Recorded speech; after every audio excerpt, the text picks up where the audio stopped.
What's up, ladies and gentlemen, and welcome to yet another edition of Open Run presented to you by War Media.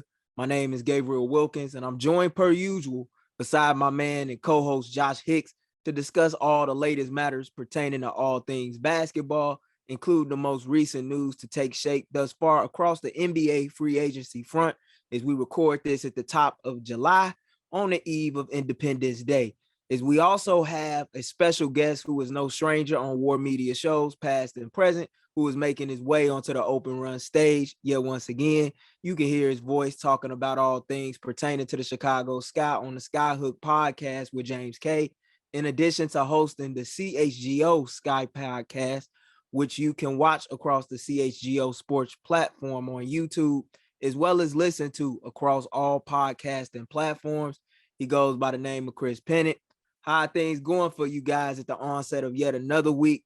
Summer League action tipping off in Sacramento. Got WNBA action going down. How you guys doing? Solid, man. As Gabe, I just told you, I'll be straight up. It was an early morning. Beat the alarm by about 3 hours. And on July 3rd, no less. So it's all I can hear the celebrations going. They've been going for a couple days now, and my body's still trying to catch up. Oh man, I can only imagine, man. It's nice to have a celebrity on the show and see Breezy doing big things from back early in the War Media NBA days. You know, doing the first shows of running with the war and everything, with all the way up to now where he's hosting shows, podcasts, and being on bigger platforms like Fanside and SB Nation, talking all things about sports and life. I mean, this dude's a real deal. I'm glad to have my one of my brothers back on the show. I'm glad to be back on the show with everybody, especially you, my co-host, my partner, Gabe. Yes, sir.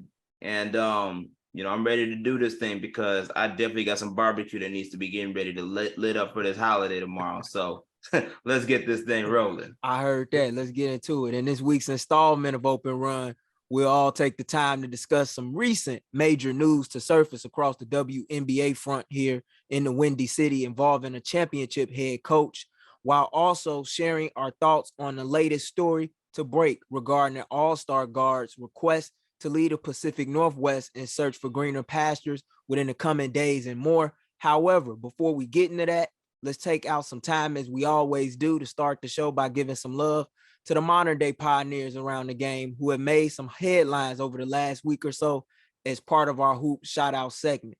Special hoop shout outs go out to Kalia Copper of the CHGO Sky, who was recently selected as a reserve to represent the franchise in this year's WNBA All-Star festivities in Las Vegas later this month, marking her third consecutive All-Star selection, as Copper recently moved into the top 5 of the Sky's all-time franchise leaderboards in games played, field goals made, on the way to surpassing Elena Deladon on the all-time points list.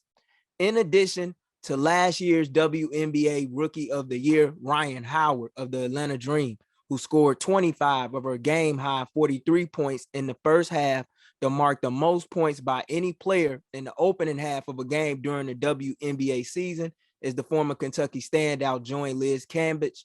And Breanna Stewart is the only players in league history to record at least 40 points on 70% shooting in a contest, en route to helping her squad capture a 112-84 win against the LA Sparks at home to cap off the weekend. It's a shame she's not an all-star. I don't know how she isn't. But after taking a brief moment to highlight a few marquee accomplishments from the WNBA's premier talent over the last week, what are some storylines across the basketball world that stood out to you the most over the last several days and beyond? I started out with you, Chris. Well, the thing that I came on to talk about for sure is James Wade's departure from the CHGO Sky. Yeah, we're going to get into that. For sure. Like Stephen Garner, friend of the show, Stephen Pridgeon Garner, he sent me something that we had the CHGO Sky Show earlier today and kind of got lost in the shuffle. Noelle Quinn was hired as the Seattle Storm coach on May 30th, 2021, after Dan Hughes, legendary coach Dan Hughes, had to retire, ongoing health issues. And Alex Simon, basketball reporter, WNBA reporter, he put this out. Since Noelle Quinn was hired, She is the second longest tenured coach behind Minnesota's Cheryl Reeve after James Wade left. So in 2.5 years since that time, only she has stayed in her current position and Cheryl Reeve has stayed in her current position. Otherwise, the coaches for all 10 other teams have either moved on, been fired, let go, or departed on their own. So that's the story, I think. There's a lot of turnover in the WNBA in terms of head coaches. I think you're going to see more of splitting of those roles of head coach and GM. I've seen a lot of Sky fans calling for that. They want there to be some separation between those two roles, because I think with the last two coaches at the Sky especially, you've seen an opportunity that would have made things either more but there would have been more continuity or a little bit better, as James Wade, not the best at drafting out of the amateur draft, but a solid coach who was able to bring teams together and succeed on the court. And Amber Stocks was not a good coach, but was very, very good at eyeing and selecting talent, as she got Diamond DeShields in the draft, Gabby Williams, and Cheyenne Parker, I believe. Pokey Chapman selected Cheyenne Parker, but Amber Stocks was able to draft well, couldn't coach as well. So you're going to see that a lot. And along with that is going into the infusion of new blood into the league, as Sue Birds retired, Diana Taurasi retires. We saw Breon January retire. Tamika Catchings hung it up a few years back. And now younger players, exciting players are coming in this, like, I don't know if you call it like the fourth or fifth generation of marquee women's basketball talent in the U.S. You mentioned Ryan Howard. Aaliyah Boston is shining in her first year for Indiana. Yeah. And a host of others who are either coming in this year and making their mark or due to come in next year. So that's the story. Man, I don't know what more to think about. The fact that Ryan Howard dropped 40 plus points on 70% shooting, or the fact that I miss Pookie Chapman. I don't know which one to go for right now. I know. I don't know. It's an interesting place in my heart right now. So I'm just gonna keep moving forward. With that being said, for me, it's not even anyone on the court. It's someone off the court. And it's gonna be the GOAT, Michael Jordan. Why in the world would I say Michael Jordan? Oh, I think we know why. The man's finally spoken. The MJ, Scottie Pippen feud, there's actually some sort of agreement right now in place in current situations in life. He does not approve his son dating the ex-wife of Scottie Pippen. I saw that. He finally spoke out about it. And what got me the most was, as this was happening, for people that don't know, he was in Paris for the Jordan marketing campaign, and he was on his way to his chauffeur, and paparazzi everywhere. Mm-hmm. Some random dude comes out of nowhere and says, "Hey, Michael Jordan, how you feel about your son dating Larsa Pippen?" He laughs hysterically. And then afterwards is like, nah, I'm not a fan of it. And, shakes his head as he's going into his car. Now, me listening to that, obviously, I feel bad for Scottie, because Scottie's been through a lot. I mean, The Last Dance went down, and he didn't like how he was portrayed in Last Dance. He obliviously continues to hate on Michael Jordan and how he's viewed on the Bulls and as a person. Then your ex-wife makes a major move and starts banging your rival enemy's son. Then it goes from just having a date or two and occasional sex to now we're in a relationship and we got a podcast together talking about how much we're in a relationship. And Scottie's going through all of this, and we're wondering why in the world he's drinking and smoking so heavily. I would too. This is a nightmare to live in, right? So if I'm Scottie, I'm gonna hear and see that Michael Jordan agrees, most likely with the fact that this relationship that your ex-wife is having with his son should not be happening in this world. I would be smoking my cigar right now saying, MJ, I don't like you, but guess what? Dang it, I'm so glad you spoke up against this, because I'm not a fan either.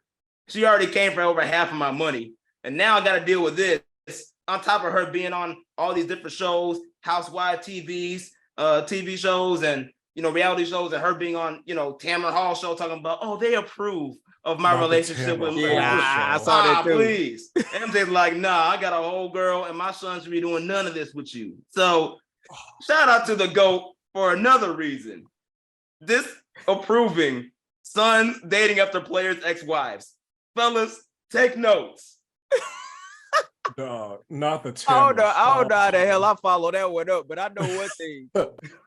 Larsa Pippen was causing some havoc on Scotty long before she even crossed paths with Mike's son. If we go keep it a buck.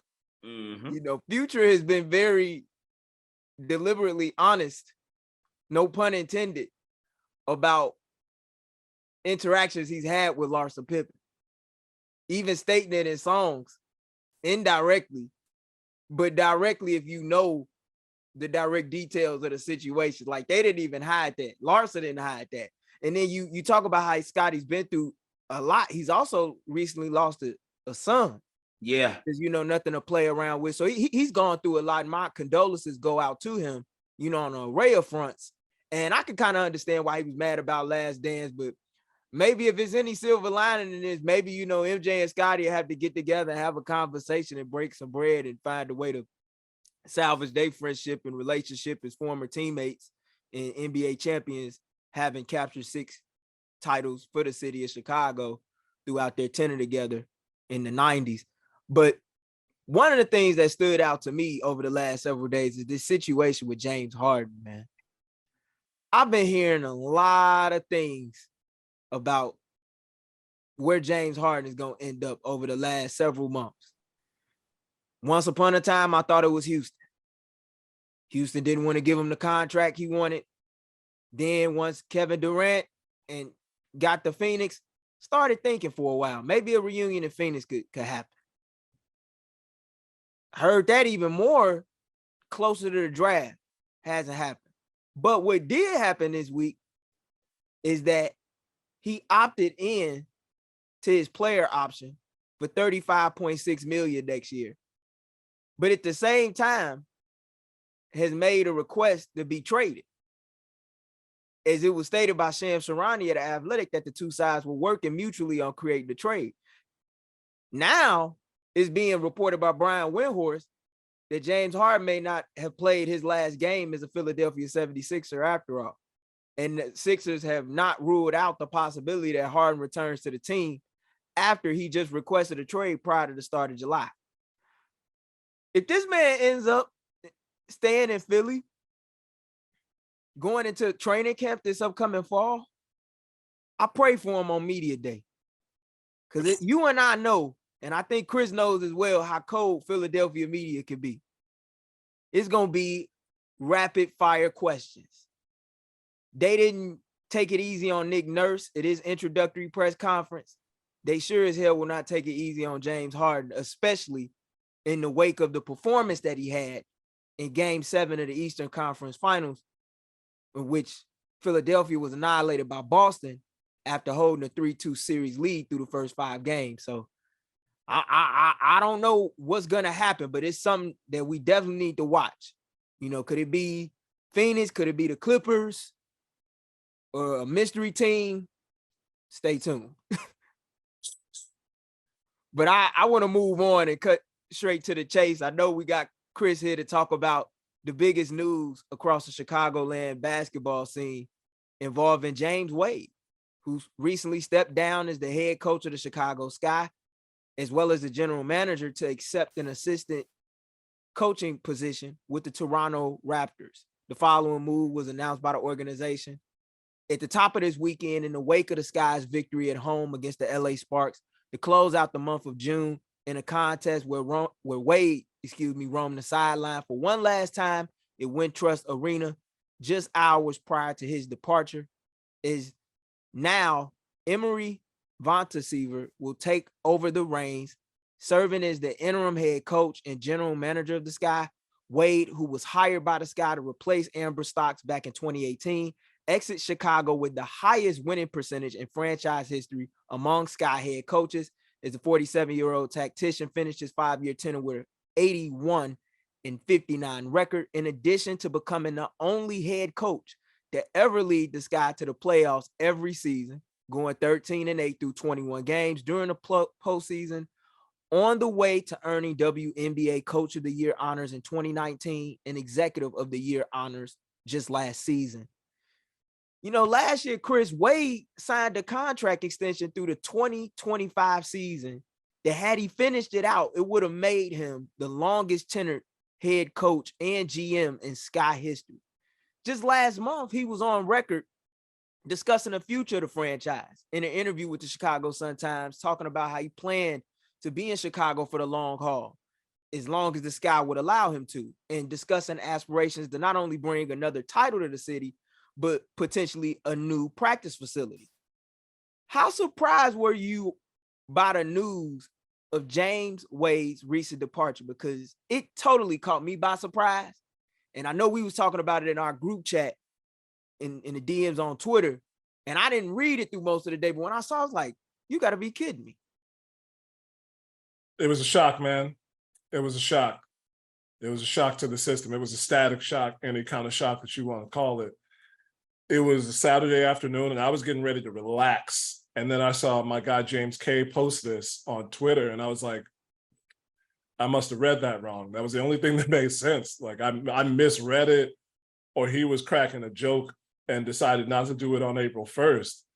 And then I checked all the people that released news: Alexa Philippou, Rachel Galligan, Richard Cohen, all of these who are the breaking news folks on the WNBA side. And it was true.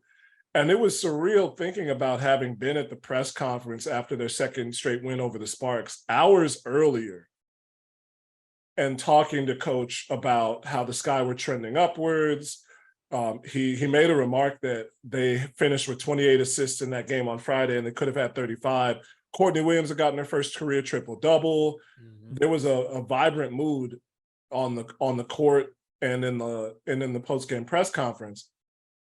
And there was really no sign that I saw outside of Coach Wade, I think, talking more at length about his coaching staff in those two games. He singled out assistant coach Tanya Edwards, who runs the defensive side of things, about creating a game plan that did not allow Nneka Ogwumike and Jordan Canada to get comfortable. That was his quote. They didn't allow those two players to get very comfortable, especially on Friday night. And he also talked about his coaching staff, how they were able to work well without him last year when he contracted COVID and had to miss some games. Emery Vattensever stepped in as the head coach for those games and won two. And Wade quote said he didn't enjoy not being there, but he really enjoyed watching them. He enjoyed watching them go to work. So I can't say there were signs. I know that they're before the season with the departures of Candace Parker, Courtney Vandersloot, Allie Quigley sitting out the season, and Azurá Stevens signing with Los Angeles. It felt like a team that was in some turmoil, especially after missing the finals, and then the moves that were made to bring players in and give up a host of draft picks for the future. It felt like the Sky were in a mode where they had to win now. And then for this to occur in the middle of the season, it was a shock. Point blank period, it was a shock. See, that's what pissed me off the most. The fact that, okay, you didn't see this coming, but however quickly these negotiations took place for you to make the move, I get it.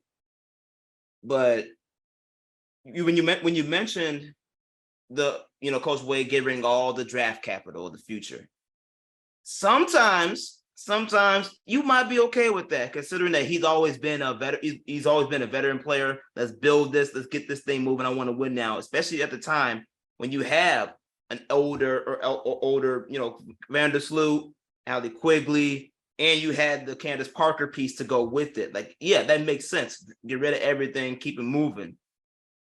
But now that you're leaving, in the middle of a year where the Sky are still figuring themselves out in life after your big 3 or 4 that you had, in the previous couple of years. You have no draft capital. You must have forgot you got Angel Reese, Caitlin Clark, Paige Buchers, like game-changing players that are coming into these next draft or two. And you got rid of all of that just to go through maybe even half a season and dip?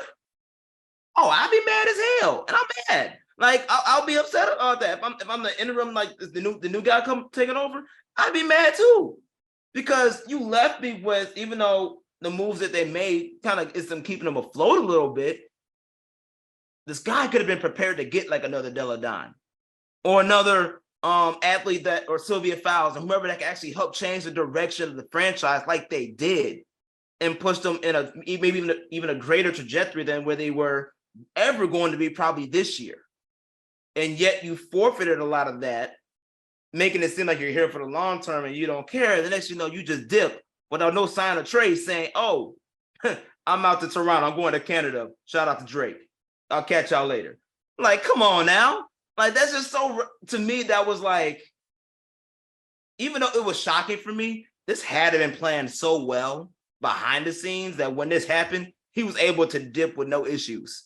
Like, it just screams sneaky business to me that unfortunately affects the upside of the Chicago Sky moving forward, knowing that the people that are coming out of the next couple of years of these WNBA draft classes literally could change your franchise for the better. And you're about to miss out on them because you decided to go all in and you're not even going to stay for the tenure you went all in for. You know, I'm glad you brought that up, Josh, about how James Wade is the general manager of the Sky, also is the head coach, made moves to go all in. Because prior to the Marina Maybe trade with Dallas, we had James K on at the onset of WNBA free agency. And we were talking about which direction should the Chicago Sky go in under James Wade, a head coach who really changed the culture in Chicago, made the Sky brand, in my opinion, more visible than it had ever been. Not only by being bold and making win now moves, acquiring Candace Parker, bringing her back home to capture the championship over the Phoenix Mercury in 2021, 2 seasons ago. But you could tell from the beginning of the James Wade era, as someone who went to some games during the Amber Stocks era in the early days of the James Wade era, that something was special here happening. Like with young players like Diamond DeShields and whatnot, even though those were players that he came into the situation with that Amber Stock had drafted. But like, now that we got all this on the table, what do you guys believe is next for the Sky in the short term following his exit to the NBA, when we're talking about a franchise that has very little to any draft capital at a time where it's so much rich talent coming into the league already and soon to come into the league in the future years? That's the question, I think. I think that's the better question. Now, there is a conversation that has to be had, and it has to be a nuanced fucking conversation about the implications of James Wade leaving, what was reported in Andy Constable's article in the Sun-Times, because people are upset about that, and rightfully so, not just about a person who said he wanted to be here and take the franchise forward. As Josh put it very presciently, gave up draft capital, had a plan in mind, and then left, and now the next man has to pick up that plan. But also about the implications of using the WNBA as a springboard to the NBA, where you need people who are committed to the league for the long haul. There has to be a conversation about that.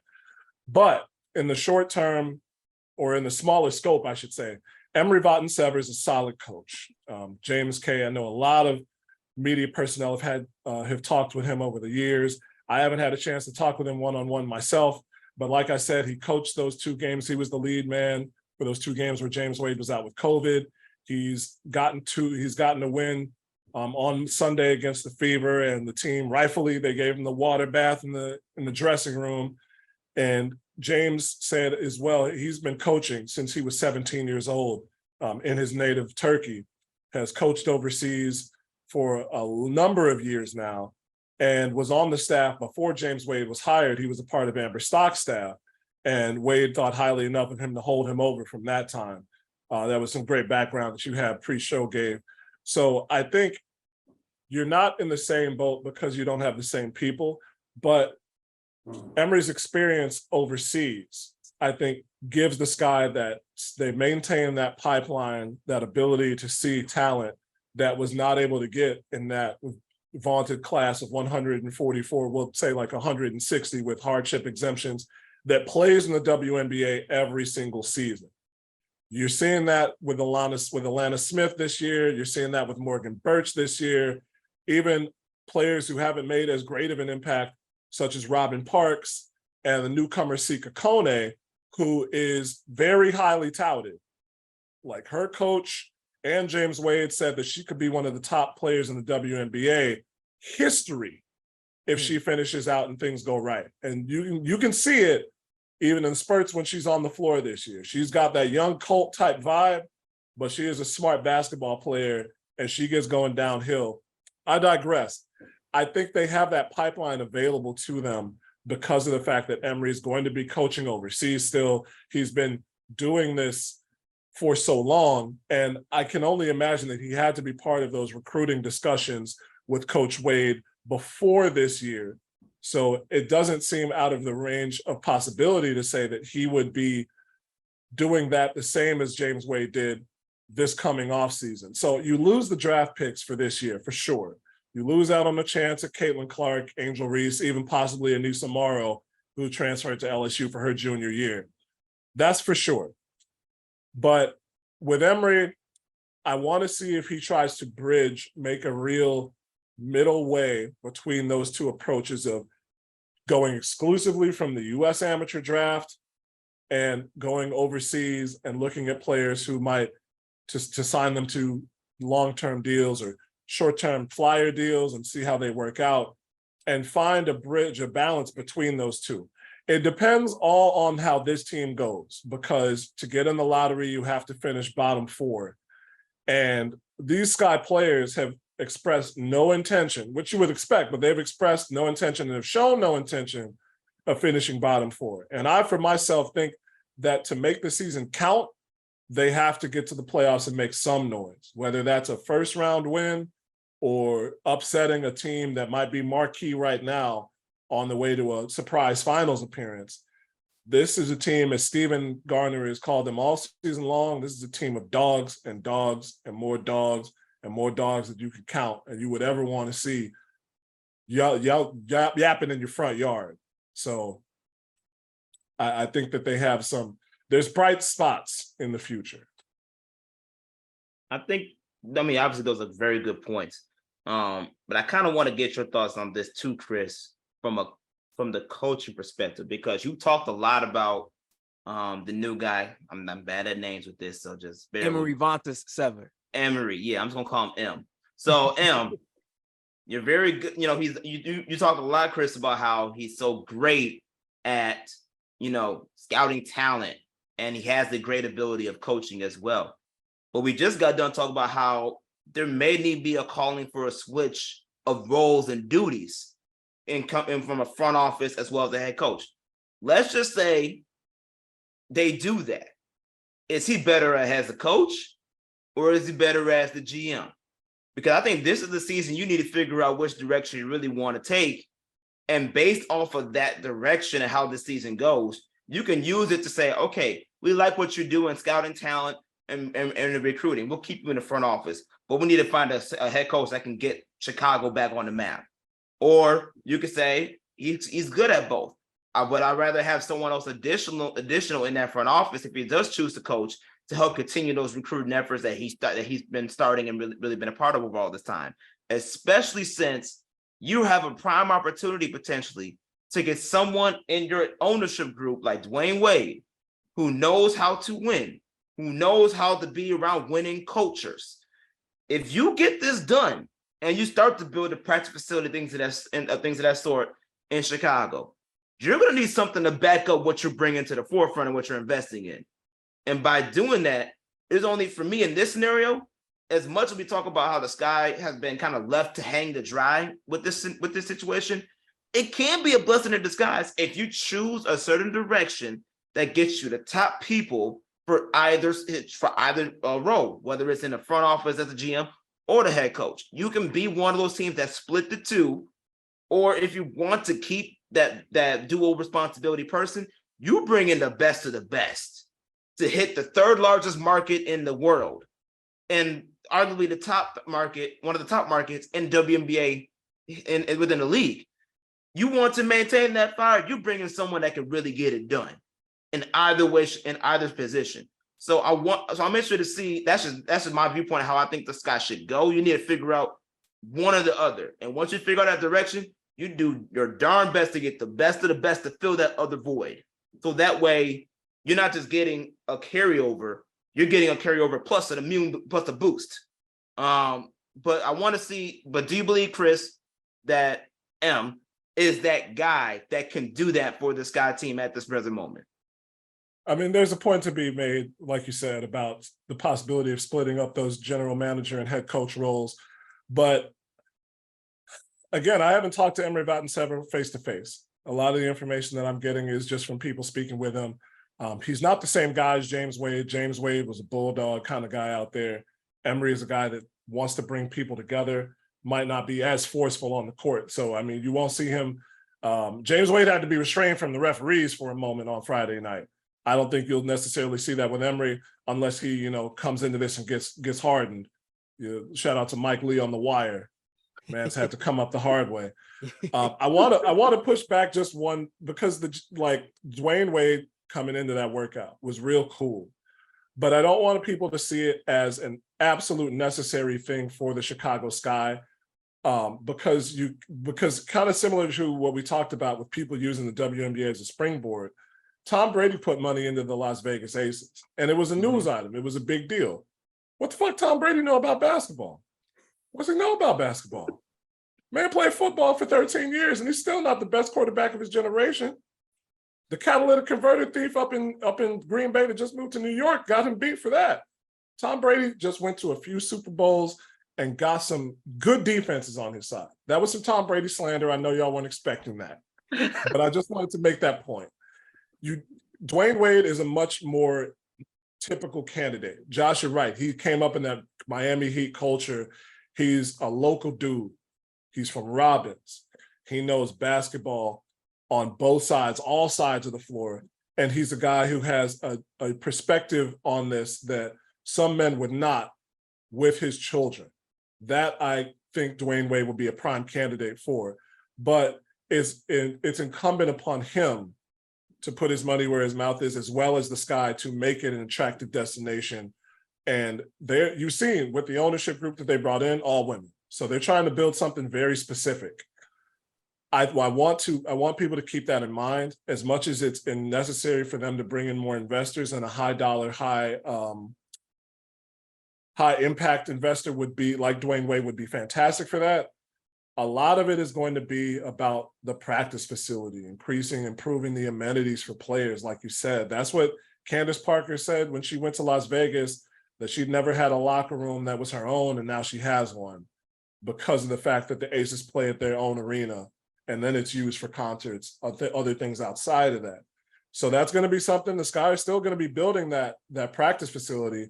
Emery Vattensever, I think, still has the idea of what that should look like, because of the fact that he has coached for so many years, especially in Europe, where the club system is so different, that what those places have. The Real Madrids have all of those facilities for all of the different sports they house. That goes for Galatasaray in Turkey, Fenerbahce, UMCC Ekaterinburg in Russia, where so many good coaches and players have been. It's about getting the capital up to build those places. And then when you're talking about bringing in the players, I think you have to put those things in place as soon as you can. Make sure that they're up to the standard that you have to have them at, but get those in place as soon as you can, so that you can recruit free agents and so that you can entice young talent. And I think he can do that. And that brings me to my next question for you, Chris, where this is a franchise that just captured a title 2 years ago. We're very close to going back to back, if not for a Game 5 collapse against the Connecticut Sun. And everything that was coming together so quickly fell apart, within the blink of an eye. How do you think the Sky franchise, in regards to their prospects, look for the long term? Because it seems like with this franchise, every time they try and make a step up, something goes wrong. Think back to like the 2015 WNBA finals when they made it against the Phoenix Mercury and lost with Elena Deladon and Cappie Pondexter and Sylvia Fowles. Within a couple of years, all those faces were gone. And Pokey Chapman stepped down. What do you think about it this time around? It's different. I think it's different. Elena and Sil had some issues with the front office that were just irreconcilable, and Pokey was a part of that. As much as I enjoy it, I'll say this again. I've said it on SkyHook. I've said it on some other shows. For me, coming up in this environment as a person who was in these rooms when there were just me and maybe two other people there, and I was on the $2.50 South Shore to Allstate Arena and back CTA plan. It was a privilege to come up with Pokey Chapman as a head coach. She was tough, she was fair, she answered questions from everybody. She gave it back to you if she felt like it was a silly one, but she didn't give it back to you in a mean way. And I learned a lot just being in that environment. So I can't, if I ever get the chance to see her, I'm going to say, hey, thanks, I appreciate that.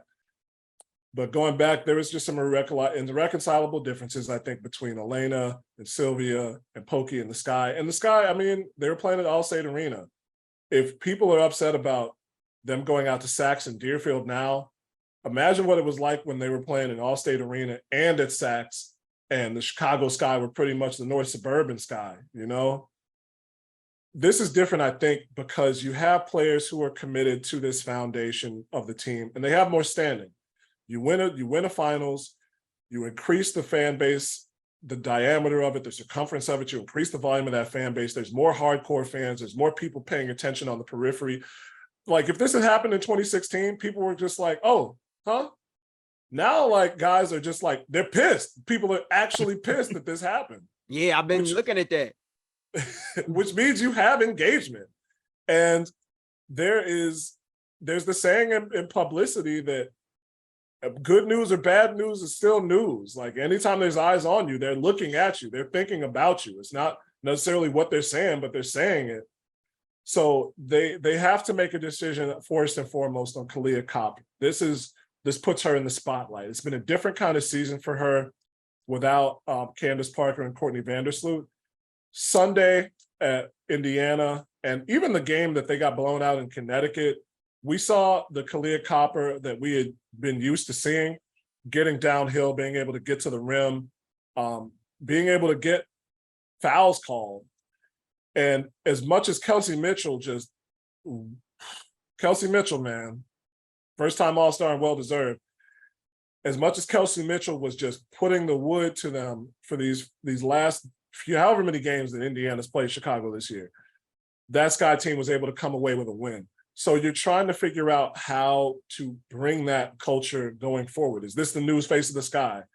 Like this Courtney Williams, we're talking, we're always coming at you. Will Kahleah Copper want to stay in that? Because Coach Wade is the one who encouraged her to sign that 2-year deal that ends after this season. Any number of teams would want to have her. And I think that there's at least 4 or 5 coaches in the league that could definitely make Kahleah Copper even keep her going on those steps. And she's a player that wants to keep rising, absolutely wants to keep rising. So it's incumbent on the Sky to do what they didn't or could not do over the last offseason and keep key pieces. They have to keep key pieces to keep that continuity going forward. They absolutely have to do that. Do you think the prospects look good for that, though? I mean, because when you like, and the only reason why I asked is because Kalia Copper is the face of the franchise right now, de facto. I don't think there's any doubt about that. But like you said, she signed that 2-year deal, which expires at the end of this season because of James Wade, a coach who is very vocal as he was a damn good coach, and a coach that I would argue was one of the best in this city, or one of the most viable faces in this city. If you know anything about WNBA basketball and you follow the Sky, like, he really could have been to this franchise, in my opinion, what you take a Eric Spoelstra in Miami. He looked like a guy that was going to be here for the next several years. So I could kind of understand the backlash that has come his way, you know, even though he did deliver in regards to bringing a championship to Chicago, and he bought playoff basketball annually. Yeah, you got it. It's a situation. That's why I say that the team has to make the playoffs. Okay. Because if you make the playoffs, you have the standing, and you have Emery here showing that he can help guide a team to the playoffs, whether it's interim or not. The Sky feel like a team with Michael Alter, who is they're sometimes willing to stand pat. Nadia Rawlinson included in that. And I say stand pat, I mean, as long as the team finishes with a respectable record, they'll be more than willing to bring Emery in. Because in terms of coaches that are in the WNBA circles, because that's important too, coaches that are in the WNBA circles right now, I don't really know who like has been let go over the past few years, who's out there that would make a quality candidate. Some of that's on me, but I think that Emery is the guy who could do it. I think he can do it. It's still, you know, the season's playing out. There's 17 games into a 40-game season. So he's still got 23 to finish with a record well above 500, get them to the offs and see how this thing goes. But you make the playoffs, you make noise, you finish strong, you play these teams tough that you had so many problems with earlier in the season, then people take notice. And it's not just going to be on what the fans think, but you have to keep that group that feels so betrayed now, you have to keep them in and coming. And as much as people who have said James Wade was the only Sky coach they've ever known since they started following the team, as much as people said that they were hurt because of the fact that he said he wanted to be here for that amount of time, said he wanted to be like gray-haired Greg Popovich, and somebody say, hey, there goes the Chicago Sky head coach. They feel that betrayal. They're still going to come out because I think what they've seen on the floor this year. The Sky were 5-3 a couple weeks ago, and everybody was talking about it. Like that Kalia Copper second half performance in New York, Courtney Williams, the way she plays, who she is, even Marina Mabry, who, quick sidebar again, I don't know what they put in the water at Notre Dame to make these shooting guards just pull up from wherever the fuck, but her and Enrique be throwing up some shots. Yes, they do. You just like, yes, they do. That is that Steve Kerr meme, that one, that's Marina and Enrique when they get hot. Enrique, I mispronounced that. So yeah, you're right. I think just you have to get to the playoffs. That's the thing. It's contingent on them getting to the playoffs. If you don't get to the playoffs, you could probably kiss COD goodbye. But if you get to the offs and you make something happen, you make some shit shake, then you at least have a chance. You have something to stand on in negotiations.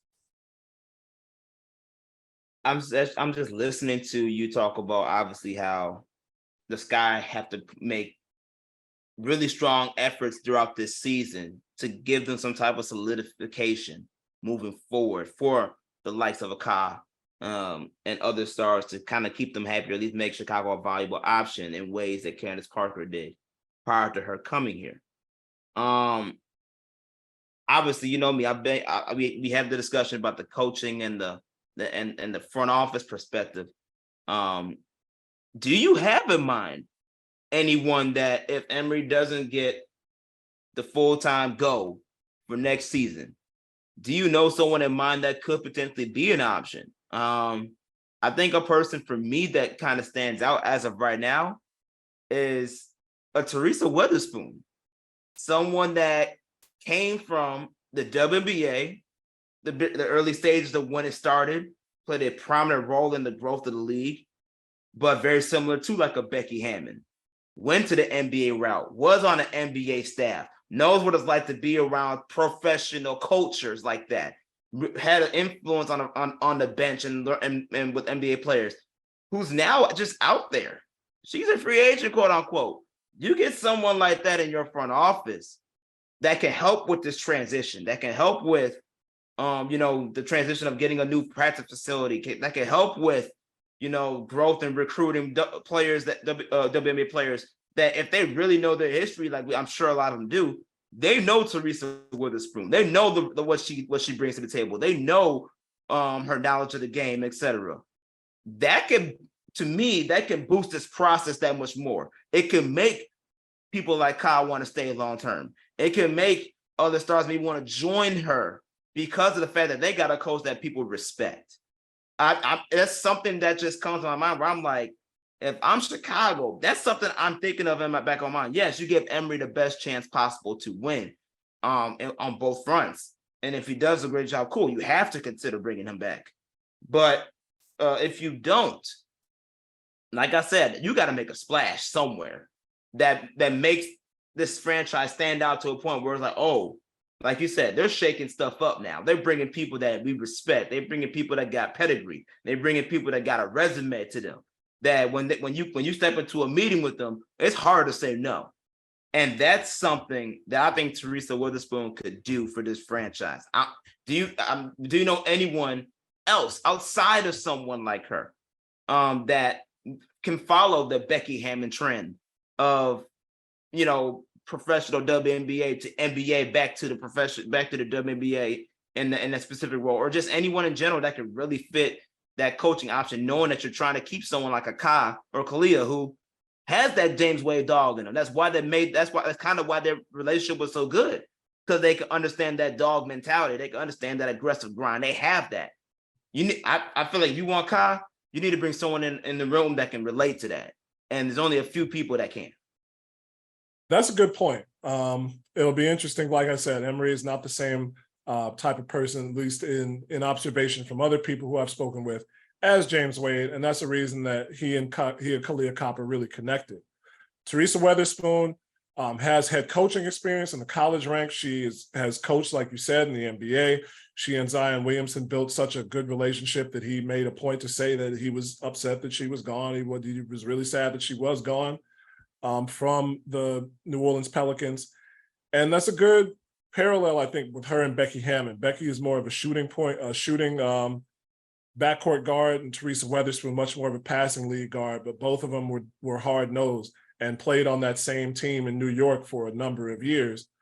That would be a splash for sure. I think the issue, not an issue, so to speak, but you have a connection to the city that with coaches on the staff. I heard Kristen Braswell on a space over the weekend. Want to credit him for that. Kristen Braswell mentioned Tanya Edwards, who's on the current staff now, and is from what I can tell, as James Wade talked about it, like the de facto defensive coordinator for the team. And that's important in a league where offenses are so getting so much more intricate and sophisticated in their movement. You have coaches who are orienting their team so well around offense. Even a team like the Connecticut Sun, who was so built on defense under Kurt Miller, when Stephanie White came back to Connecticut, they're not only beating teams by large margins because of their defense, but they're putting up a lot of points on the board as well. They have unlocked DeWanna Bonner, Stephanie White and her staff, from a person who was a great shooter but could not hit from outside, and now she's hitting like 36, 37% on 3-4 attempts a game. That's what you have to have in the WNBA. You have to have a good offense, but you have to be able to counteract these offenses as well. So Tanya Edwards is a name I think would work as well. And she's already on the staff, has had experience in this system. That sometimes it works, sometimes it doesn't work. We've seen, examples where you bring somebody up from within the system, especially in Chicago, yes, and it doesn't always work out. So in that sense, going outside the system and hiring a Teresa Witherspoon would be solid. I think for me, even as she's had so much time working with player personnel. Christy Tolliver is another person who was with the Washington Wizards and now is back with the Washington Mystics playing on their squad, who has a lot of respect, has that point guard background, which is so important for head coaches. They were able to see the floor. They know how the system should work and how they want it. They have a vision for what they want the team to look like. And more to the point, something I saw that people were upset about, they felt that, and it's like they were upset that James Wade left because of the idea of him using the springboard from the W to the NBA. You have a dearth of women and Black women in these head coaching roles in the W right now. You have Tanisha Wright, you have Noelle Quinn, and I know Vanessa Nygaard was let go in Phoenix, and I'm blanking on the coach's name right now, because I'm tired, only because I'm tired. I got you. But there's a dearth of Black women who are coaching in the WNBA right now. And as successful as James Wade was, it would be solid for them to bring in a coach who is not only a successful coach that fits with the team, fits with the system, but you're looking for a Black woman that can be a successful coach, fit with the team, fit with the system. This is a long shot, but the Sky had Bridget Pettis a while back before she left for different pastures. And she did a lot for the team when she was here, and I'll be interested to see if they bring her back. So those are the three names, along with Emery, who I think would do well here. Again, it just depends on how the season finishes out and if that interim tag gets removed or if the Sky goes searching. I don't doubt that with the new ownership, they will be looking for head coaches during the season, even if they're not talking about it specifically. But Emery's going to have to earn his spot. And yeah, for Phoenix, you are right. Vanessa Nygaard did get fired after a 2-10 start, and she was replaced by interim coach Nikki Blue, who necessary, by the way. Yeah, I've heard a lot of bad reviews about Vanessa Nygaard. Nikki Blue is trying to take over for a Mercury team that is last place in the WNBA. To many people's surprise, I don't think most people would have expected that one at all to start the year, especially with the return of Brittany Griner. You got the Chicago Sky right now, though, as we're talking about, with an 8-9 record on the season. And they currently sit 6th overall in the playoff picture, which is good enough for the final seed in the playoff standings. You talk about whether or not they can make a run. Based off what you've seen thus far, even though it's only been one game in the Emery Vonta Sever era, like they got games coming up against the Dream, got games coming up against the Aces soon. Like, what are your thoughts thus far on the season before we let you go? And how far do you think they can go, or do you think that they can go on a run? I think they can. Okay. There's a lot more parity in the league this year. The only team that's really a true bottom feeder is Seattle, which is unfortunate because the local pride of Lincolnwood, Jewel Lloyd, is balling out. It's just Seattle. You knew they were going to take a step back. They pretty much took the route that a lot of fans wanted and said, hey, we're going to kick this one and do what we can in the draft. But almost every other team has something going where they can come and get you on any given night, which you would expect in a 12-team league anyway. But for the Minnesota Lynx, who had another bad start to the season, Nafisa Collier's picked it up, and they're starting to find ways to win. Already talked about the Connecticut Sun. They're like an outside shot to win the finals, given that Las Vegas is kicking everybody's asses and the New York Liberty have so much talent. But Connecticut has played well. Kurt Miller's not there anymore, which means they might be able to win the big one. I had to say it. I had to. They've been playing, though. Me and Josh been talking about them a lot, like the open up shows. They've been one of the more impressive teams in the league. And like Alyssa Thomas, I don't know what Stephanie White unlocked with her. I know you talk about how she unlocked a lot with DeWanna Bonner, but man, she's been raking up triple doubles left and right. Alyssa Thomas has been that player for a long time, which you got to understand. It's said a lot on every single broadcast. They make a point to show a photo of Alyssa Thomas shooting for him because she's playing with 2 torn labrums. She will never be able to pitch in the majors. But for her to be the player she is now, she's always had that. She is a defensive force. She knows how to pass the ball. and she's built like a fucking armored truck so she can get to the rack if she needs to. But they've figured out a way to not only orient the offense around her in a way that there's spokes on a wheel, but they've got those other players really shooting, and they've got backup for her defensively. Rebecca Allen, a lot of people talked about Rebecca Allen a long time when she was with New York, and I didn't see it on the stat sheet, so I was kind of like, I don't know what y'all are talking about. But she is showing out as a 3-and-D player in Connecticut, and they have everything working. So the Atlanta Dream have a lot of talent, both veteran and young talent on their roster. Tanisha Wright had them on the cusp of the playoffs this year, and they are in that arc where they're just moving up steadily, and kind of looking to be a challenger in the second half of this decade, if not the tail end of the first. And then you got Indiana, who's close by, who, like I said, Aaliyah Boston, Kelsey Mitchell, Grace Berger, Nalissa Smith, and solid talent there too. At some point, you figure the New York will put it together. They'll get Jonquel Jones some more fucking touches. The Mystics have probably the best defense in the league that is not located in Las Vegas. It's a lot. It's a lot to walk through. So you got these games coming up. You got the back-to-back at home against Atlanta later this week and next Sunday. Then you got Connecticut. Then you go out to Phoenix and play Seattle on the road, both of those games on the road. So those are winnable games for sure. Those are the games you got to take. And they have more than a few chances to pick up ground with games against Seattle, multiple games against Seattle in the second half of the season, multiple games against Phoenix in the second half of the season, and then the games that are winnable again against Indiana and Minnesota. So going into Las Vegas, playing Las Vegas this year for any team other than the Connecticut Sun right now is pretty much like, hey, we're going to go in, take our lumps, learn something, and then leave. Any other team out there is beatable. The Sky showed it against New York. New York has not figured it out how to put it together yet, which is an indictment. Not quite yet, but it could be an indictment on a coach I really like in Sandy Brondello, but they should be winning a lot more than they are.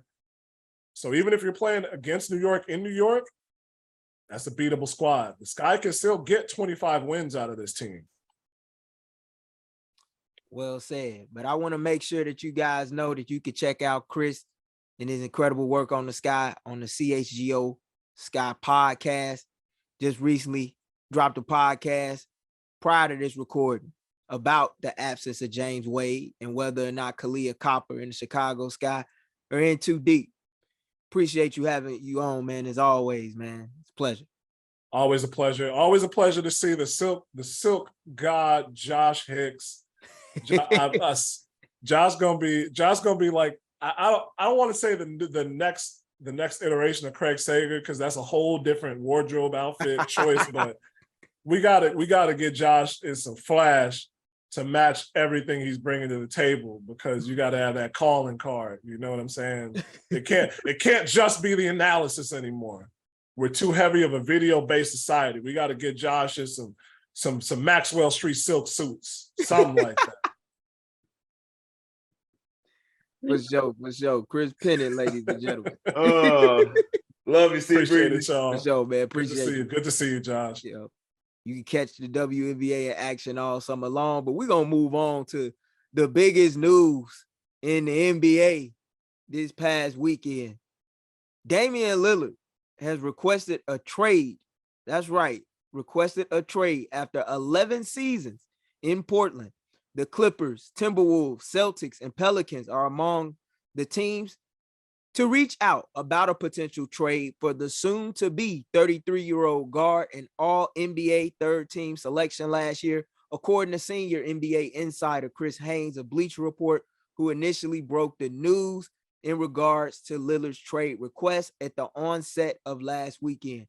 Lillard's preference is to be traded to the defending Eastern Conference champion Miami Heat to join Jimmy Butler and Bam Adebayo, according to many sources around the league. However, the Blazers do not plan to fully cooperate with meeting Dame's demands to land down in South Beach, according to ESPN senior insider Adrian Wojnarowski, better known as Woj, who recently stated Portland is open for business everywhere in the league when it comes to trading the franchise's all-time scoring leader. Lillard, who scored a career-high 32.2 points per game in 58 games last year with Portland, would boast the highest points per game total by a player to change teams the following season, according to ESPN Stats and Info. We know about Dame Dollar, man. Last year, he finished third in the league in scoring en route to earning his 7th All-Star nod in his 11th season with Portland. Went off for 71 points in late February against the Rockets, tying Donovan Mitchell for the most points scored in a single game last year across the association. Are you buying Woj's report that Portland is open for business everywhere in the league in regard to trading away the man we know as Dame Dollar? I'm personally not buying that. Usually when a guy who has spent as much time as he has makes a demand that he wants out and he wants to go down to the 305, teams will make a way for that to happen. I don't think it happens a traditional way. I think it may take a 3 or 4 team trade to get it done. But you do got to feel some of these offers from some of these teams that are calling around. It would only be right if you're Joe Cronin in that Blazers front office. It's like, I'm gonna use what you do, like a buy and sell. You can do both. I'm buying it because, like you said, that's their jobs. And to be really honest with you, the package that Miami will only have to send if they were to do a deal straight up with Miami right now is nowhere near the worth of what Damian Lillard has. So yeah, you gotta look at other offers and see what else is out there and see what other things can be additions to this process. And if you like their package better, you should. But this is also part of the business. And this is also the price of what it means sometimes if you are a little too loyal to your franchise. This is what you are risking. So for them to say that, it doesn't surprise me. And, I hope that isn't the case. But I also agree with what you said as well. Normally, when a player of this caliber demands out and he's treated the franchise well, normally they go where they're desired to go. And I believe that's going to happen with Damian Lillard here as well. It's going to probably take a 3 to 4 team trade. I would not be surprised when you talked about James Harden earlier. I would not be surprised if they do a 3-4 team trade with James Harden in the midst of it. I wouldn't either. So that he goes where he wants to go, Dame goes where he wants to go, and the other other potentially 1 to 2 teams can get the correct, package back to help boost their progression. I think that's possible. But either way it goes, Dame is getting to Miami. It's going to happen. 305 already got a whole build. Wade County is waiting on him. 305 is ready. I won't be surprised if Jimmy Butler has his bed set just for him, ready to roll. Because when you have someone of that caliber, you just won the Eastern Conference Finals. Someone of that caliber that says, yo, I can see myself as the missing piece to your franchise. Plus, I like your environment. I like going to Florida where there's no state taxes and it's completely sunshine, beaches, and palm trees everywhere. Why not? Y'all know how to win too. And the reality is Dame's demeanor, his grind, his mentality fits Miami culture. That's what they're known for. So it's a perfect marriage. Of course, I wouldn't want to date anybody else if I found the right one. So Dame's like, I got the right one. Y'all just better make it happen. Otherwise, we're going to have some issues. But if we're going to make this happen, so he's going to Miami. It's just that, like you said, it's the nature of the business. Front office got to do their due diligence to see what else is out there and engage other interests. But at the same time, they owe it to Damian. They literally owe it to Damian Lillard to say, hey, you've been loyal to us. You've been our franchise leader from the beginning. You never wanted out. And you've delivered in a lot of ways to help Portland become relevant. We're going to respect your wishes and get you out of there. If they did it for CJ McCollum, dang well they're going to do it to Damian Lillard. And I think that's what's going to happen. Yeah, just to go all the way back, hell, they did it for Clyde Drexler too. Putting him in Houston when he was ringless to reunite with his college mate and Hakeem Olajuwon is they finished off their back-to-back run in 95 to guide the Rockets past the Magic in a sweep to deliver Drexler's first NBA championship in his home city. So they usually do work in good faith with their stars. And I bring up Clyde Drexler because that's who Dame surpassed last season in order to become Portland's all-time leading scorer in franchise history. So I wouldn't be shocked. And I think they're going to do it because they know you got a young star in the making on your squad and Scoot Henderson that's watching this. Mm-hmm. You know, you have to watch how you treat stars. It's a reason why Scoot Henderson is wearing 00 and not the number 0 in Portland. It's because of Dame Lillard. So I think all eyes will be on how Portland goes about handling business in the coming days or possibly months, you know, depending on how long this shakes out, because Dame can't be traded, I believe, until July the 9th. But should Dame, let's just say hypothetically, not end up out in Dade County as he desires, you talked about how James Harden could possibly be involved in a 3 to 14 trade. I could see that. Talked about how teams such as the Clippers, Wolves, Celtics, and Pelicans have made calls about Dame. I think the Sixers are a team that you have to add into the mix as well, especially in the wake of the recent news surrounding James Harden. Which teams, though, do you believe can offer the best trade package to the Blazers for Lillard outside of his preferred destination in Miami? I'm going with two teams, the Boston Celtics and the Los Angeles Clippers. If I'm Dame, if I'm Dame, I will go to Boston. The reason why is because there's durability. You got Jason Tatum, and you finally got a nice offensive forward in Kristaps Porzingis over there.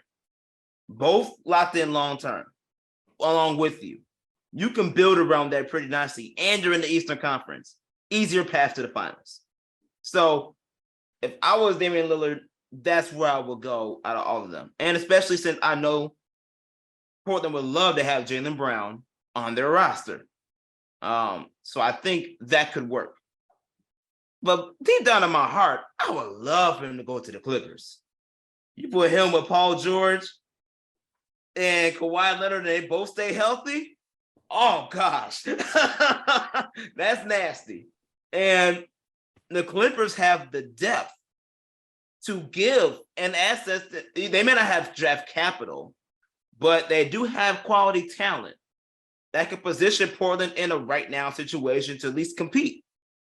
And you give them that, you work with another team to get them to bring the draft compensation side of things. You're dealing with a pretty big three-headed monster in the Clippers, where, you know, they can make some serious noise, like they could have been last year had Kawhi Leonard stayed healthy.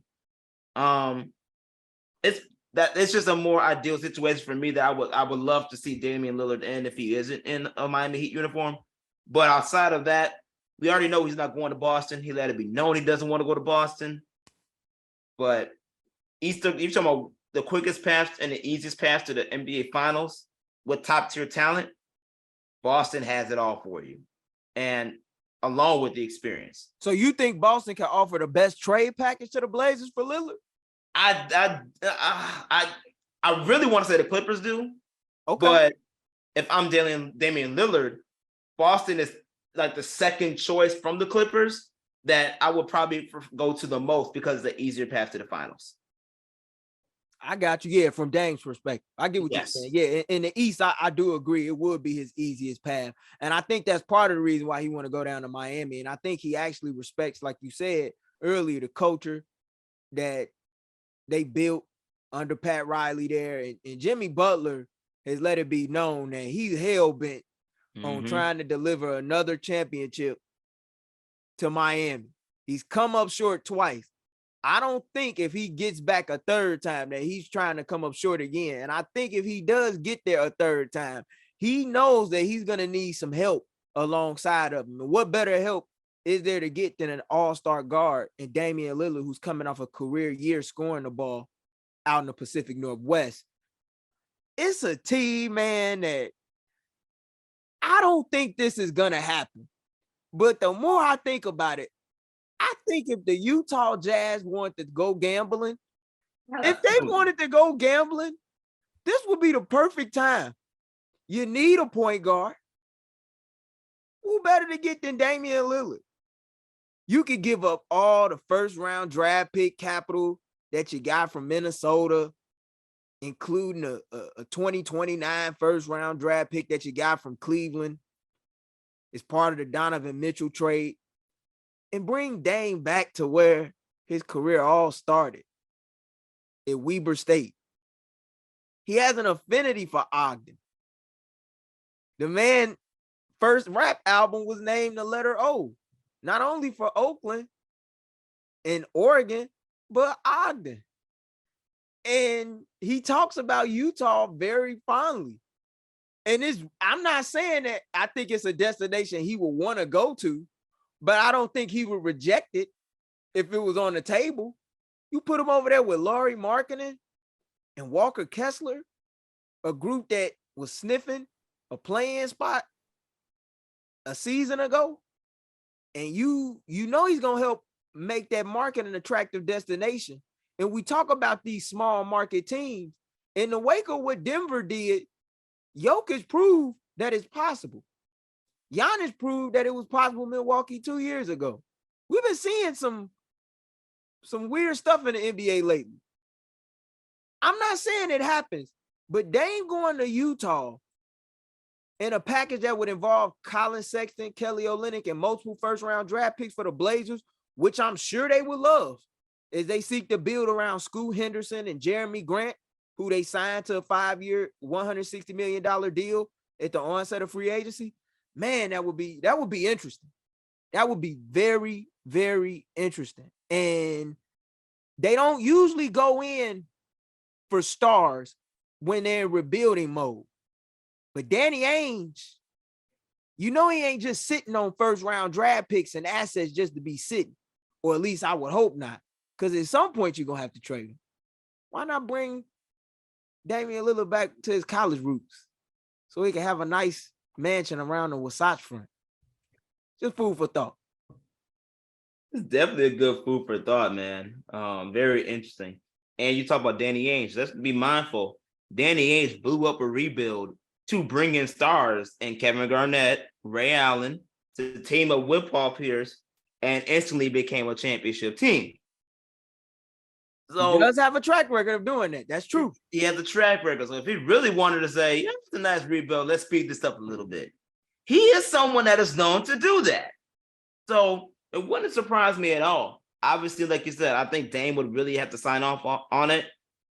Ideally, if you're talking about from a collaboration perspective, but he also does not have a no trade clause either.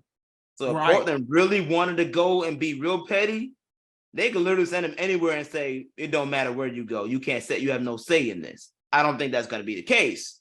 But if they go that route and they end up choosing Utah, yeah, Dame may not like it, but I think he'll be more at ease with it over time because that's like you said, there's roots there. There's familiarity there, even though it's not the familiarity he desires.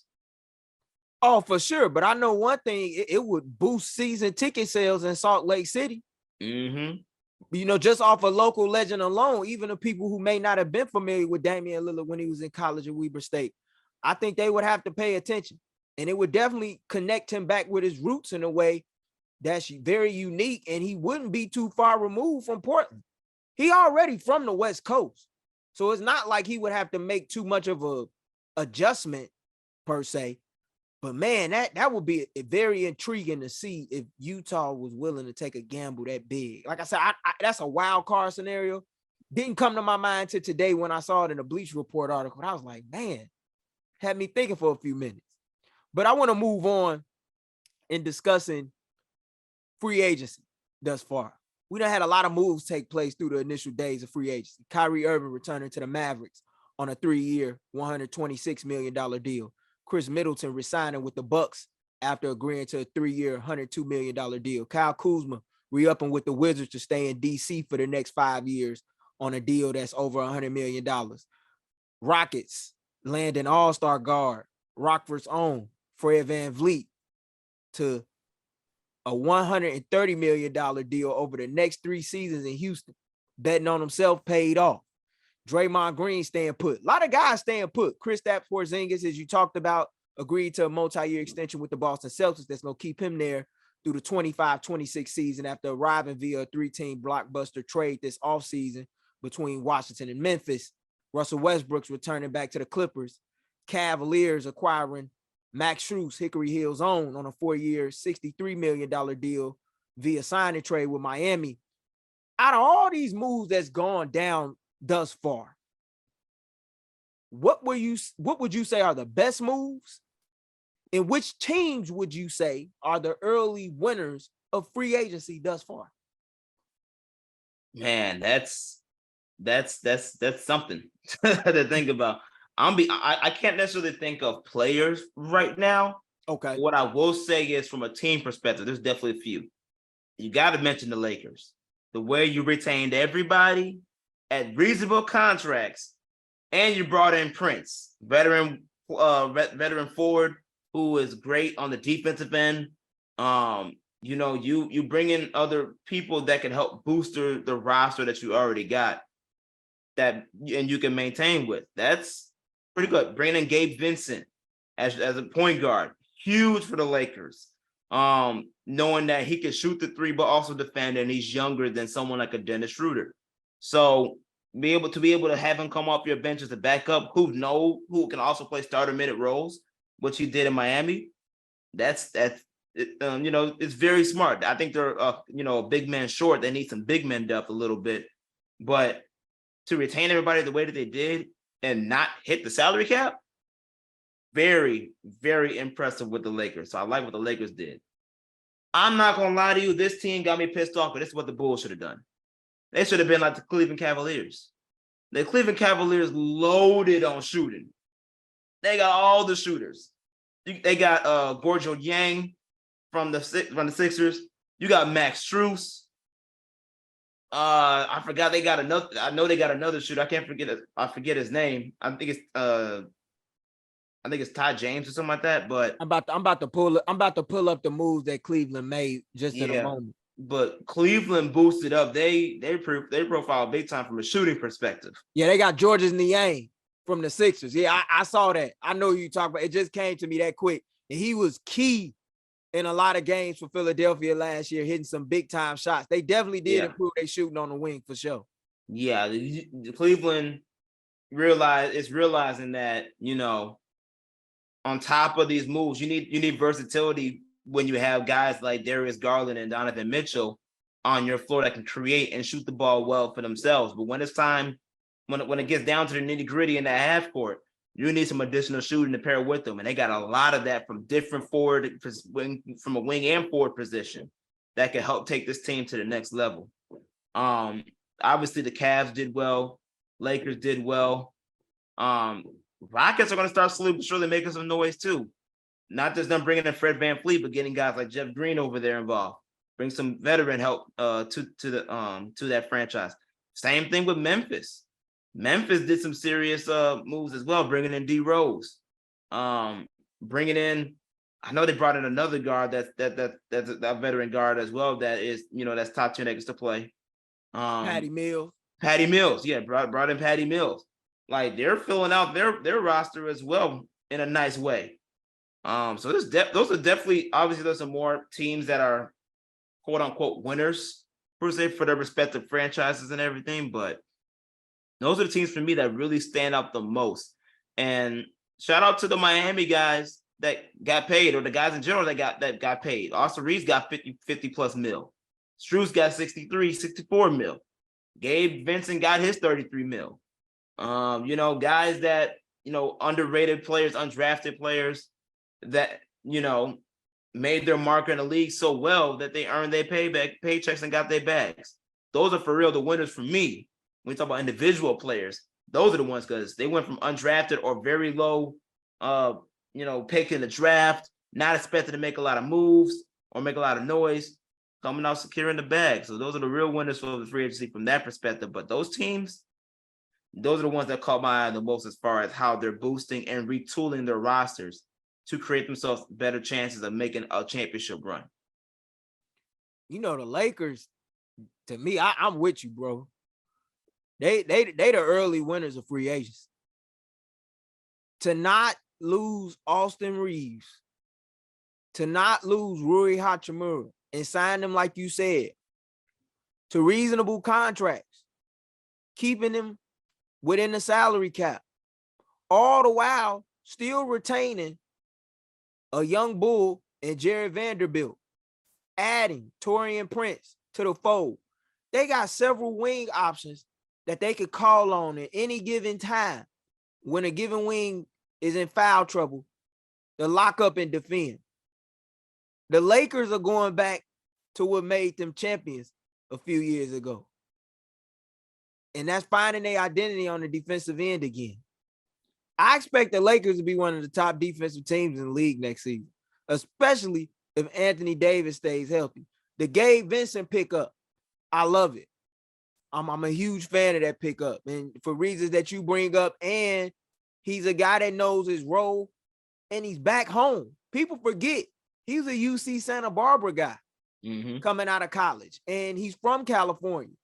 And for him to secure the bag at home, playing in front of his friends and family, on behalf of Laker Nation, I know he's going to be stoked up for that opportunity. And as long as the main guys can stay healthy, LeBron and AD, especially AD, because I know LeBron at best, he's probably not going to play no more than maybe, like, let's say 50 to 55 games.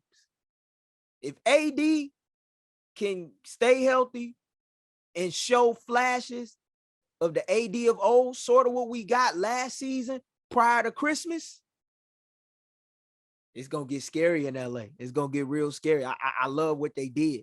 The Indiana Pacers were another team that I thought made some improvements and strides. Even though they did overpay, in my opinion, for Bruce Brown, I like the addition. He's a hell of a pickup for that locker room. And even though they only guaranteed the first year of the deal, you know, like, they can either let him go, they can either re-sign him at a long-term number next summer, but, you know, stealing Obi Toppin from the Knicks, only having to give up 2 second-round picks to do that. He showed that he clearly had more than Tom Thibodeau allowed him to show. And 15 starts, you know, across 3 years, he was averaging over 20 a night. Tyrese Halliburton with Obi Toppin in the transition game, man, it's going to be real scary. And then, mind you got Benedict Mathurin beside him. He was first team all rookie a season ago. They got they gave up on Chris Duarte, and I don't know why they did that, but they already got a bunch of offensive guards. But I just like what they build on the defensive end and on the wings with their fours and whatnot. I think Indiana's going to be a team to watch, and the Bulls going to have some tough games with them. Talking about Cleveland with the talent that they brought in, Georges Niang, you know, not only just a shooter, but a solid defender with Max Strus. That's going to be a team to watch. And I think they're not even done yet. And Houston, getting some veterans in the locker room. Did they overpay for Fred VanVleet? You could say that they did, but Fred VanVleet gives this team something that they've been desperately missing. Some leadership at the point guard position, on top of a veteran who's been there and done that when it comes to playing at the highest level in this league, and that's competing in the NBA Finals and winning the championship with the Toronto Raptors. He's going to be a huge help to guys like Jalen Green, Kevin Porter Jr. in the locker room, a Jabari Smith Jr., a Alperen Sengun, you know, in the pick and roll game and pick and pop game. Dylan Brooks, I was iffy on that, but for the most part, I think Houston has let it be known that we're tired of being bad. We're tired of being a doormat. We're just trying to be competitive and take a upward step in the Western Conference. But those are the teams that stood out to me. As far as moves are concerned, I'll say, you know, when it comes to the biggest moves that are surprised was Kyle Kuzma. Not for the amount of money that he signed for, but the fact that he decided to stay. Because that's a guy that I could have seen helping some contenders. Under the radar moves, Eric Gordon going to Phoenix. I love the pickup. Yeah. You know, everybody who know me know that I've always been a big Eric Gordon fan, dating back to his days with Main Streets Express, running the backcourt with D Rose. And he's put together a hell of a career in spite of early injuries initially at the onset of his NBA career with the Clippers and the Hornets, where you wonder whether or not he would ever be able to find his foot in the league. I think that's a vet that could give Phoenix a huge boost off of the bench. And on some nights when Devin Booker isn't able to suit up, gives them a quality second or third option if need be, that should he get hot on any given night can take a lot of pressure off of KD, Bradley Beal, and a Devin Booker. I'm glad you mentioned Phoenix, because for Phoenix to have all that crazy luxury tax money that's coming, and yet you're able to sign all these players to veteran minimum contracts, so that way you're not necessarily hitting the second capsule. You already hit the first, but you're not hitting the second cap.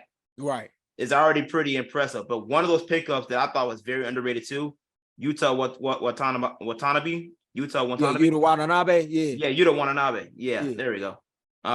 He was underrated because talking about the fact that he was one of the top 3-point shooters in the league last year. Being able to stretch the floor in ways that Phoenix last year couldn't. Last year was very much just Kevin Durant, Devin Booker. We hope everybody else comes along, but we want to live and die by them too.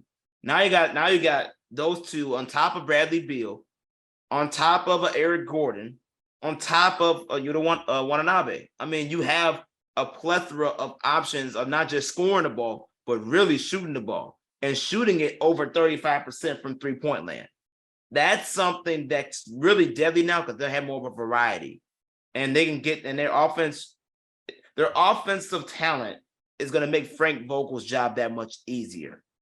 So now Frank Vogel just has to get them to buy in on the defensive end, which I know and believe he most likely will. But those are incredible pickups considering Phoenix was already in cap space hell, and yet they were able to make it work. Gotta ask you real quick before we close out.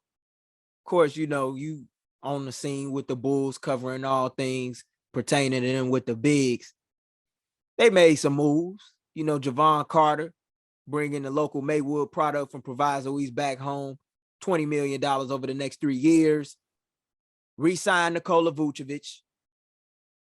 Found a way to re-sign Kobe White. Added Torrey Craig.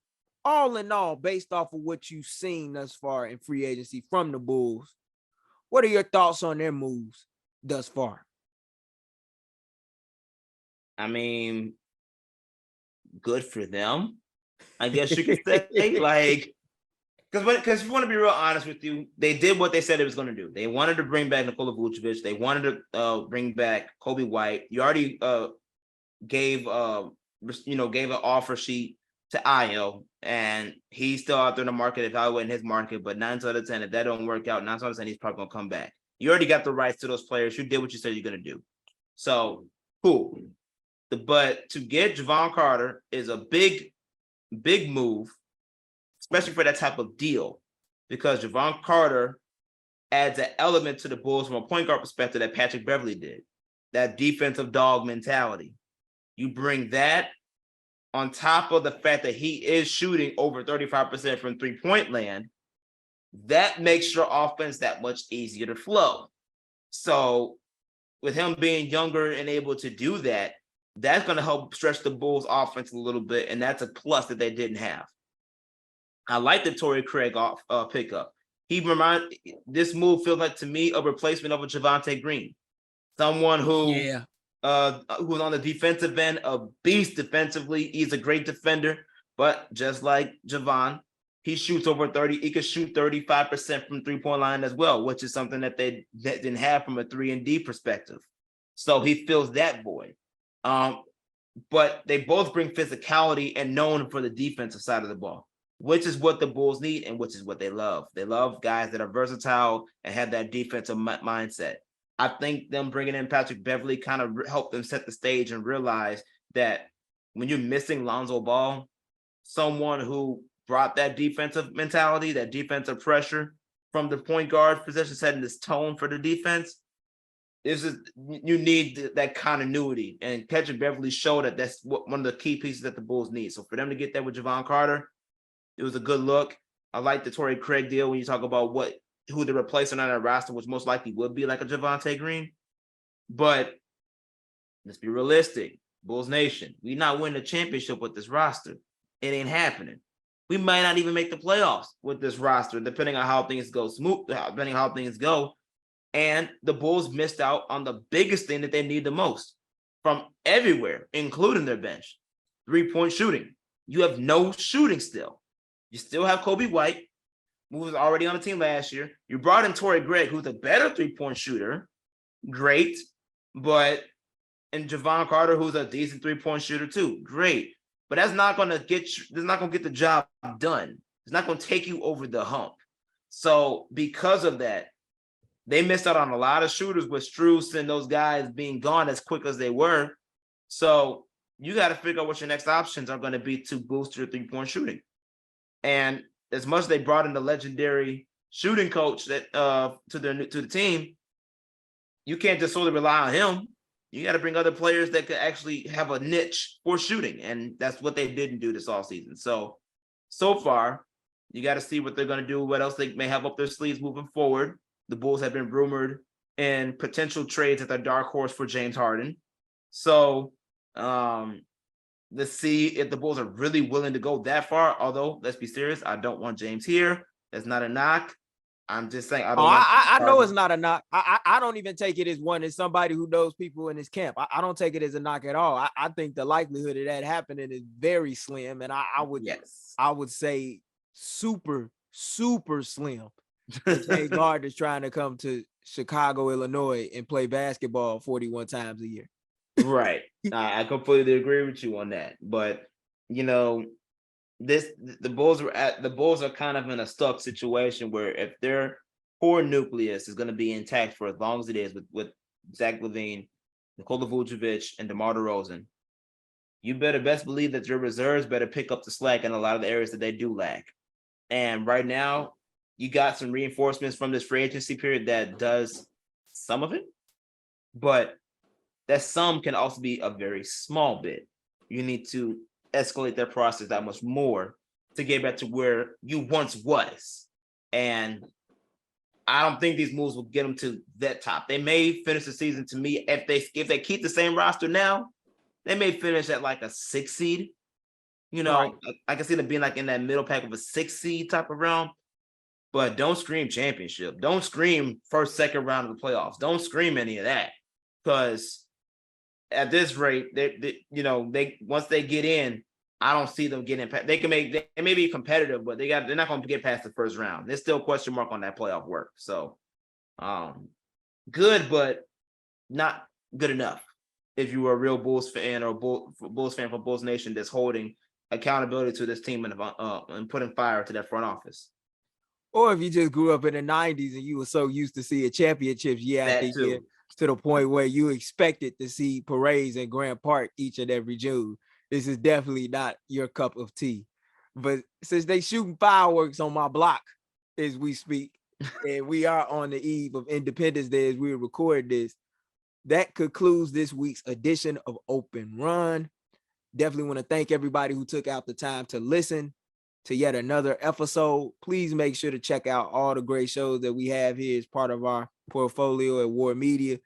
Check out the latest episode of the At Bat Podcast with myself, as well as Chris Pennant, who we had on earlier. And we thank once again for coming on and blessing us with his presence to talk on all things related to the Chicago Sky. Make sure to check that out as we were talking about the latest happenings taking place on the Diamond, on Addison and Clark, 35th and Shields, and more across the MLB. For myself, Gabriel Wilkins, my man Josh Hicks, so long, everybody.